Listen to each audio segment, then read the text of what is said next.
Afro 20 familje që jetojnë tek ish artistike kanë bllokuar rrugën pas urdhrit të përmbarimit për të liruar banesat e tyre, sepse trullit i ka dalë pronari. Banorët janë të vendosur për të mos dalë dhe sipas tyre, ky është një krim i veshur me korrupsion në sistemin e drejtësisë. Ai gjykatës që ka lëshu urdhën me xhir ton këtë familje jashtë, ai është e korruptuar. Ne po na vra për një të nuk dalim. Sepse vetëm unë jam veti 13 timren. Dvaltana Ademi nuk merr guxim tash 4 ditë ne t'jena qut tani kënje që shinito. Kur ti dhe me xher, ka më shkun. Ose venet na myshin të tonë vejtu dhe pa ikum. Hajde më zgjedhja hallet, më që ta kanallon votën me zonja Voltan. S'kana nuk kana ku më myt. Kërkojnë drejtën tonë më. Ashtë jenë prej 25 vitesh në këtë vend. Pse s'vjen ai pronari tonë, s'më na sqaru më shokë, mo pa me këtë popull. Si u sqarua s'kërkosh? Jo, në mënyrë kategorike. Bilet paktën marr dikush thonë jam pronarion. Vetëm bën thjesht letër do të lëshoni shtëpiat. Se kujt do t'ja lëshojmë shtëpiat, ku janë shtëpiat, na nuk e dim. Pas zbat fjalë mos në pas korrupsion.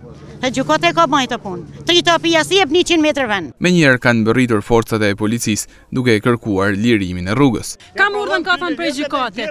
Ai policë se ti, ju jeni policë tanë, jeni në rum. Ka thënë në orën 10 ton ju xhirri tanë për shtëpi se kam urdhën prej gjykatet. Na kena dalë to se shtëpiat nuk mund të lëshojnë.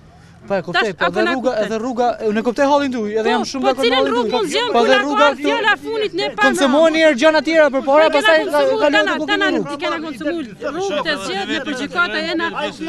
Nuk e diskutojmë. Ideja është, ju lutem, nëse keni mundësi, me qetësi, lejoni rrugën, po nuk po them mos më protestuar, është drejta juaj me protestu.